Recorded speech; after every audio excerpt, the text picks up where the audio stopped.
is NYI Productions, and I am Naima Yetunde Ince-Griffiths, and I am here with Seema Kukreja. And I am so thankful to have her here today with me for this episode of the N.Y I Speaks series. And we will be interviewing Seema today, and just with some questions and just, I would say, getting some really hopefully good, right, responses just about the conversation of what it means to cry, what it means to pray, what it means to put on lipstick. And this is the development of my new full-length play. And so these conversations help to cultivate the characterization of this, and I won't be using anything verbatim, but we need to have more conversations, and we need to talk with each other more. Right. And I feel like in theater, we're able to do that creatively. Yes. Right? Yes. And let's introduce different conversations to each other and encourage each other to talk more. Yes, and definitely. I think that's important. So that's what brings us here. That's how we got here. Right, okay? right. So I'm gonna go ahead and ask you the first question, which is, how do you view crying? So crying, according to me, I think is a very strong medium or a resource to express one's hidden emotions. Okay. Many people view crying as a weakness. Yeah. Like you cannot cry out loud, you have to go in a hidden corner, or you have to hide your face, don't show your tears to the world, put up a brave face. But I think you're actually more braver, or you're putting up a rather more brave face, with crying out loud. I mean, you need guts to do that. Yeah. Okay, that's a good way of seeing it. Yes, and from my experiences, I've lost both my parents, both my in-laws, and they were like back-to-back demises that I encountered. And initially there was a lot of bitterment, like, why me? Why did God take away my parents so soon? I still needed to share my daughter with them. I still, had a life ahead of me. Right. And why? So, so that process, when you're grieving, that process, kind of that was the first time, I think, in my life, and I actually sat down and reflected upon crying and grieving and praying, and putting them all together. Putting them all together. It's like you cannot individualize these aspects. Like crying has to, follow, and then grief, and then praying follows at a later stage. You deal with denial, disagreement, you bargaining, and then there is depression, there is anger in you. You do not want to accept it. So personally, for me, when I lost my mom, I actually brought her here to visit us, when we bought a new home. And she was healthy. She was super healthy. She used to do yoga, and she used to go on regular walks. And I did not understand, why did it happen to me all of a sudden? Why did God decide to just take her away from me? I needed so much more, with her to talk to. So yes, it started from questioning, and then deny. You're in shock. The first very emotion that comes to you is shock. Yeah. And you when do it's not such a big loss. You jolted, and okay, is this really happening to you? Right. So that shock, and then it took me a lot of time, to dwell in shock, and then kind of evolve from it. Right. Evolve from it, and then. My biggest support was praying. Yeah. I had to pray. I mean, there was two choices given to me, thrown at me. Either I could just cry and miss her all the time, or I could just thank God that she went peacefully without any suffering, and I could thank God for the times that He had given, me with her. Right. So I chose the latter path, and crying definitely did help. So it is a strength, It and we is. should not shy away from crying. Okay, Yes. so you view it as a strength, and Yes. maybe as a release too. Release. Yeah.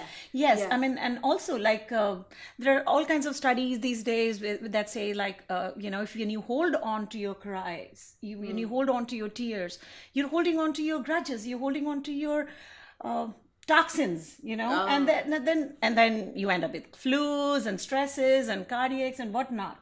I'm not a doctor here. Yeah, and let me add that disclaimer. So people ask me like, how well you can quote this. I'm like, no, I'm not a doctor here. I can only quote from what I've experienced in my personal life. Right. So yes, crying did help me, and I do not shy away from crying. I do not see it as a sign of weakness.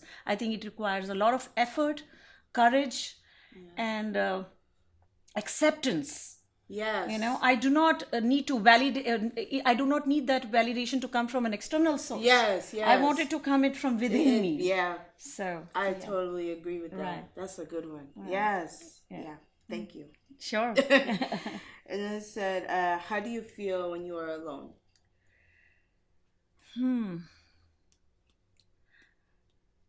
There are different kinds of emotions that when you're lonely. So alone, when you mean to say alone, like without a company, or alone like when like. When I think of it, I mean alone when you're by yourself. Okay. When it's just you by yourself. I'm mostly happy. I'm mostly happy and content, and I'm mostly self-reflective, I would say. Okay. I think that's the only time, when you kind of like sit down and I have to reinforce that feeling into me every morning. Right. It doesn't come like naturally, like, hey, I'm getting up and this is my lonely time with myself and I'm going to sit down and I'm going to reflect. So it doesn't come naturally. I have to teach myself, and I'm still learning. I'm still in the process. And I think everybody learns in stages. Yes. It doesn't come like at a speed of light, like, oh, I have gained all that knowledge like now, and I'm going to just, self-reflect. Right. No, it doesn't happen like that. It is a progression. Yeah, I have trouble with routine too, and making sure that I have the time. Especially with the theater people, like, we work odd hours. And then you're a mommy, and I'm a mommy too. Yes. Right? Yes, so that takes away a lot of time. I mean, a lot of time. Yes. Yes. And so your attention is constantly split. Yes. Constantly. I agree. And I think we have to force ourselves to find the moments when it's not. Right. When we can be still. Right. And I think it's really important. Very important. Yeah. Like when I put my girl to bed, and there is this 1 hour I keep for myself to write things. Oh, yes. And I think that is the time when I was able to produce as much copyright, as much playwrights as I could. Right, because, I mean, that's the time when the ideas hit me, and I'm like, yes. And for some people, early mornings are very good. But no, I've always been a night owl. Yeah, I'm a night person too. And then there is like, okay, everybody's sleeping, and then I can go in my study, or I can just find there is a corner in my house that I call my feng shui, my Seema's corner. I put a little fountain there. Aww. And I lit a candle there and just listen to some meditative music. And if not anything, if I'm not writing, or if I'm not directing, or I'm not acting, or not thinking about any of my upcoming shows, I will just think about life. What is my purpose here? Why was I born? I mean, I want to touch as many souls as I can, and I've learned over a period of time, not everybody is ready to be, to be touched, not everybody is ready to share. Not everybody is ready to kind of just break that, bridge and overcome that obstacle of like, yes, I can cry out loud. Yes. The one that we were talking about. So yes, I think self-reflection is very important. That's what I do when I'm alone, and I listen to music, I dance. Yes. And you see that. Seema loves to dance. I love to dance. I love to dance too. Yeah, just bring it on. Right? And then you just get it out, right? Get it all out on the dance floor. So my other question here I want to make sure I get to this one, which is, do you pray? But I think you answered that. Yes. And then it's, how do you feel about it? Is it relaxing? Does it make you feel relieved or renewed when you pray? Very rejuvenated. Yeah. Very rejuvenated. Okay. And so renewed is the good word. Yes, yeah. It's a perfect word. And praying for me all the more is very important. Coming from the religion, Hindu religion, is as vast as Hindu religion and as flexible, I would say. But that's a different. We can do a different show on that. Different show on that one. Okay. But praying. You do not need like an idol sitting in front of you. You can just, pray to something that you idolize. I mean, I could pray for my parents, and I could just silently pray and reflect upon the teachings that were given to me by them. Yes. And like about kindness, about just reaching out to people, about making yourself happy first. Yes. Many people do just like, okay, well, are you being selfish, when you're just talking about yourself and your happiness? I'm like, if I am not happy here, how am I supposed to contribute to the bit of the better world, right? And so if I want to contribute in a way, give my contributions back to in whatever small ways I can. I can only do it if I'm myself at peace, if I'm myself happy. So my first goal, of course, from praying is that God grant me that peace and serenity. Right. People, even if people hurt me, I give me the power to forgive them and move on. Right. And that's what I strive to do. And I'm not yet there. Right. But as I said, they're baby steps. Right. We're all work in progress. Yes. We all are. And that's why it's important to have this conversation. And I'll tell you, this started just with me and my mom. Because my mom said, sometimes you just have to cry, pray, and put on lipstick. And I said, well, I guess that's the title of my next play. Very true. But before we get to that, what do you mean? And so for her, it's the crying is the release. The prayer is the, like you said, rejuvenating and putting that, fortifying yourself, putting all of what you cried out back in. Right. And then the lipstick is just saying, okay, I'm here now. Right? I'm ready. I've arrived. I got my armor on, and I'm going back out there. I'm going back out there. I'm going to do it again. Yes. So I think we do need to have more conversations like this as women. And so I'm excited that I'm going to be, writing this play, and I'm on this journey of discovering exactly how it's going to come about, right? I'm so happy. So much fun. As you know, one right into another, right? It is so much fun. But I mean, this is the good part. Right? This is the good part. We can talk about that connection. Yes. So thank you. Thank you. So my other question is, do you wear lipstick, and how often and when? A lot. Those are my lips. I have all textures of lipsticks. My makeup box, it's still right there behind the camera. Oh gosh, you will see all shades of lipsticks to go along with all kind of moods. And I usually wear bright reds when I'm in shows or when I'm like in front of the camera. And on stage, some of the directors actually ask us to wear red to reflect that prominence. And, so red is my personal favorite. Pinks, pastel shades, and I love lipsticks. And this play, the title of the play that you're working on, just kind of like just hit all the right notes in me. That's what life is all about. I will never accept the fact that there is somebody out there who has never cried, who has never grieved, or who has never faced sadness at some point in time. Everybody has. It's just the way how you deal with it, how you choose to deal with it.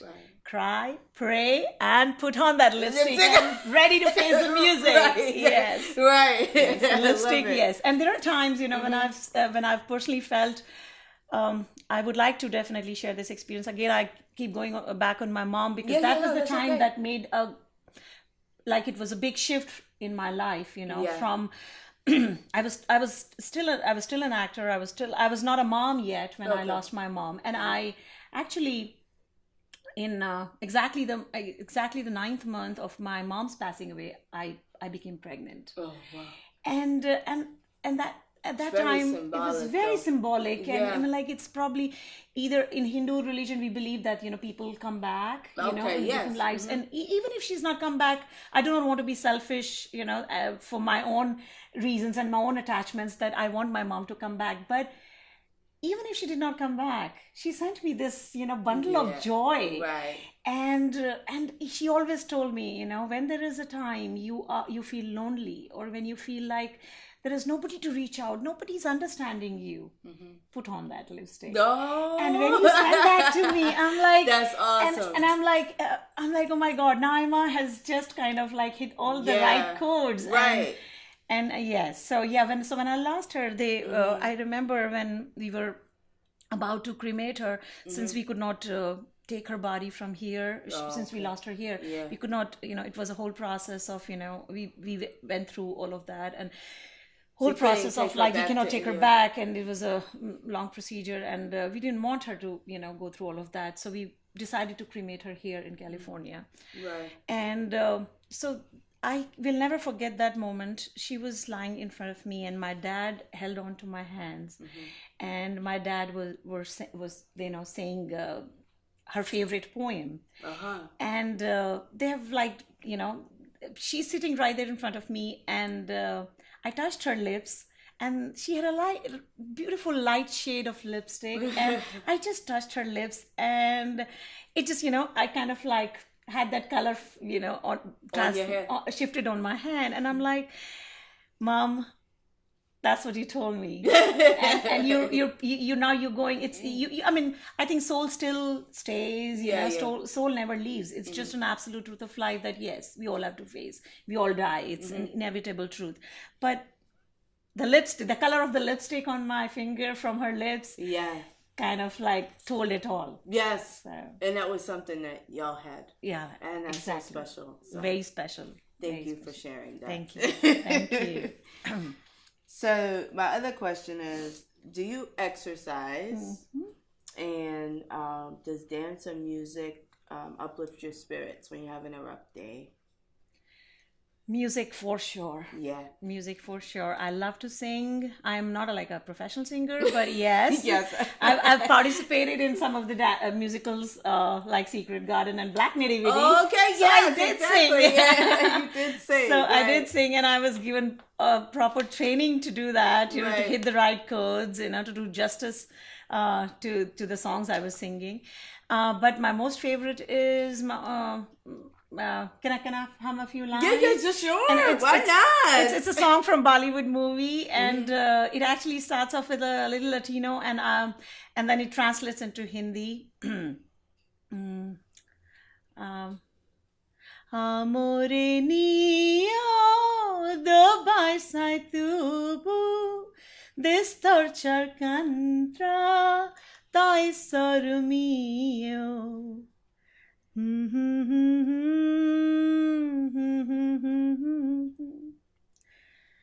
दो लफ्जों की है दिल की कहानी, या है मोहब्बत या है जवानी. So it's like the story of life is of two hearts. Okay. And either it's love, or it's romance, or it's youth. Oh, really nice. So yeah, I love that. So yeah, when I feel down, music is my best therapy. I do exercise. I do a lot of yoga. Okay. For the last few months, it has taken a back seat due to either mom's duties or due to stage works and my own stuff that never ends. But I need to get back to the routine, and yoga. I go for long walks, singing on my long walks, and it's a combination of all three. Three, yeah. And you could do a little bit of all of that. All of that, yes. Well, I loved it. Thank you for sharing. Sure, my pleasure. So, what is your favorite song to listen to uplift your spirits? Oh, I've already sang that. Okay, cool. That song. So that one. And also, let me think. When I was young, this is a song from the Carpenters. Okay. And I think 1980s or 70s, maybe early 70s. I'm not very sure. But this is a song by Carpenters. Okay. And I've sung this in so many auditions. Oh, okay. Some I got, some I rejected. Right. From. You can't win them all, right? Can't win them all, right?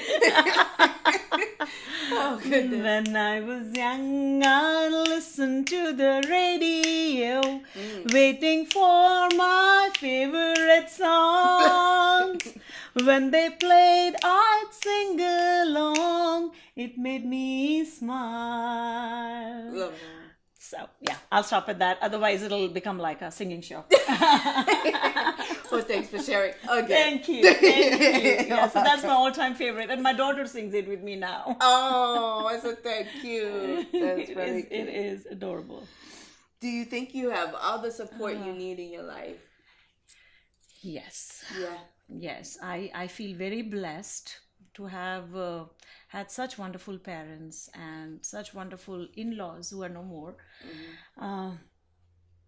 And my brothers, they are like my pillars, you know, they're always there. I can talk about anything under the sun with them. My sister-in-laws, my nephews, my niece, and I cannot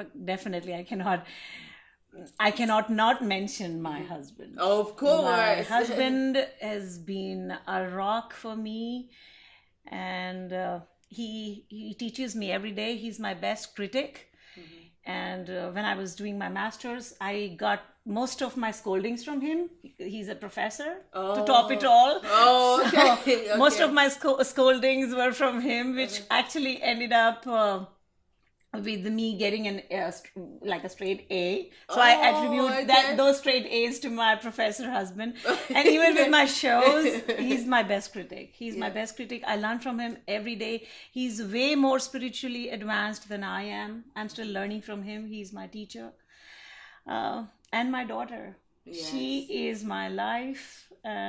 She makes it very possible for me to go on. You know, after losing mom, she came to my life, and then I held her in my hands, and she was like 2 months old when I lost my dad.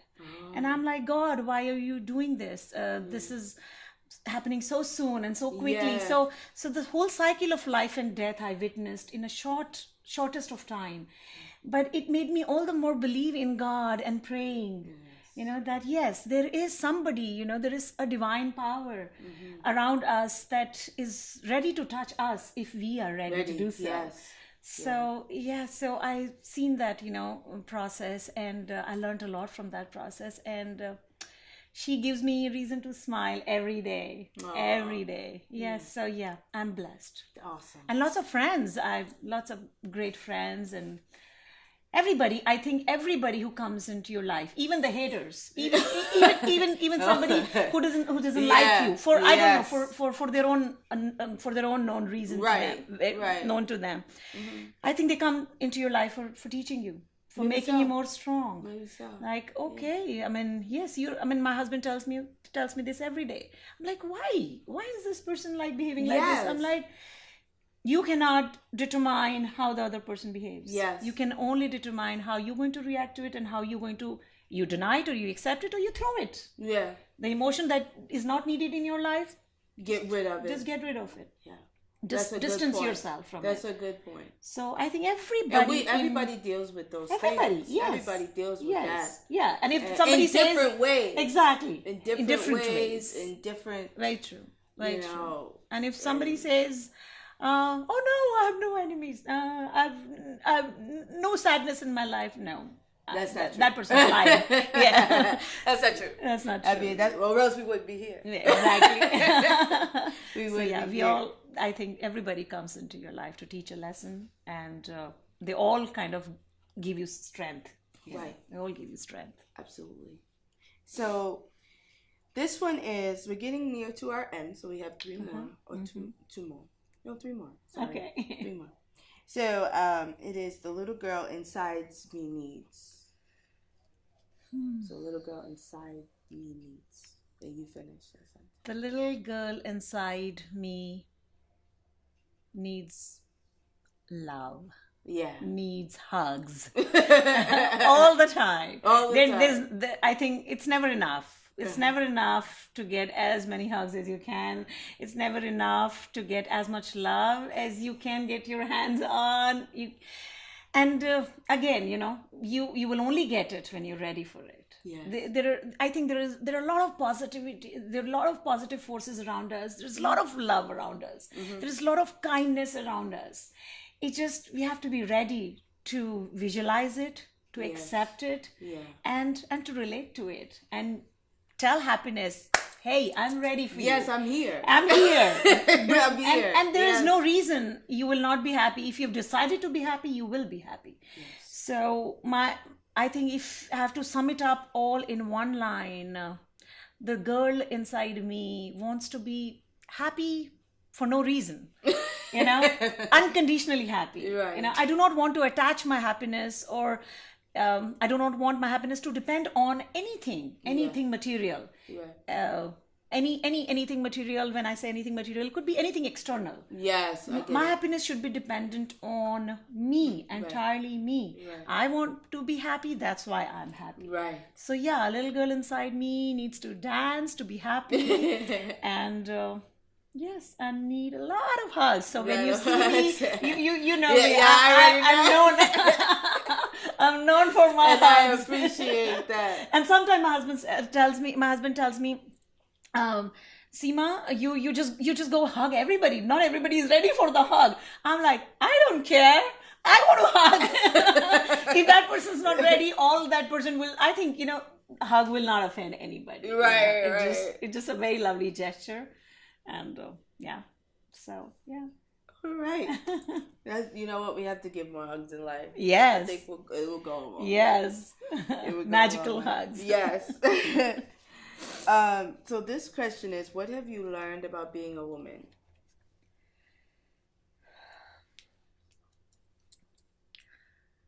A lot. A lot. It's hard to put it in few words, and I think being a woman teaches you strength, teaches you how to deal with pain. And being a mom, tops it all. It does. And I think I take pride in being a woman. And you should. Yes, you should. Yes. Take lots of pride. Lots of pride in that. Right. And no, not that I love the man in my life or the men in my life, including my brothers, my cousins, my friends. But I think we all have our own places. A woman is born for a reason. A man is born for a reason, and they both need each other. We need each other. We need each other to complete us. Right. So, but being a woman is a sign of blessing. I think that's whatever is coming into my mind right now. It's a blessing, straight away from God, and to be born as a woman, to experience, those little pains that start from our periods, as teenagers, that evolve into giving birth, giving life, and in eventually moving on to, we experience menopause in later stages. So we experience a lot of physical pain. Right. But that physical pain is there for a reason, to make us more strong. To make us more strong, and to, to make us be more, more thankful. And yes, God, you chose me to be a woman. You gave me all this, and I feel privileged. Yes. I feel privileged. And if you think about it, we have all we need. Exactly. We have all exactly. We are all we need. All we need. That is true. It's all here. And this is Women's History Month, so we should be celebrating women. And being excited about our past, and our present and future, because where we are right now is pretty amazing. Pretty amazing. What women are doing right now. Exactly. Women are conquering right now. Very true. In this time. Right. It is exciting and it is amazing. Right. So you need to embrace that. And they're telling the world every day. Every day they're telling the world, yes, we are ready. We are ready. There's we not are a here. field. Yeah, there's not a field that you won't see a woman in. So yes, I agree. Yeah, I agree. I'm excited about that. Yes, very true. So I have the last question, which is, I am at my best when I am rested, happy, or loved. I think you answered all of those. Yes. Right? Combination of all of that. Yes. Yes. And I you really did answer those questions throughout the time of us talking because yeah, I think the best is brought about when you're ready to combine all these forces, and then you're ready to take, and work with people of similar energies, and and like that's how we found each other. Right? Yes. And I think it's a blessing. God sends, people, as I said earlier, in your life for a special reason. And it's a blend of all of those things that make you happy. Yes, absolutely. And I feel blessed. I do too. Me too. Thank you. Thank you. So thank you so much for sharing this time with me for the N.Y I Speaks series. This is so exciting. I am so excited. Yes. And just being a part of my process here as cultivating this story with women that are just so awesome and powerful and beautiful as you. Thank you. Thank you. Thank you so much, Naima, for giving me this opportunity. I feel privileged to have, talked about those emotions that, are very, very vital, I think, to talk about. And we need it, as you said. Have conversation. Thank you. You're welcome. Thank you for the opportunity. All right.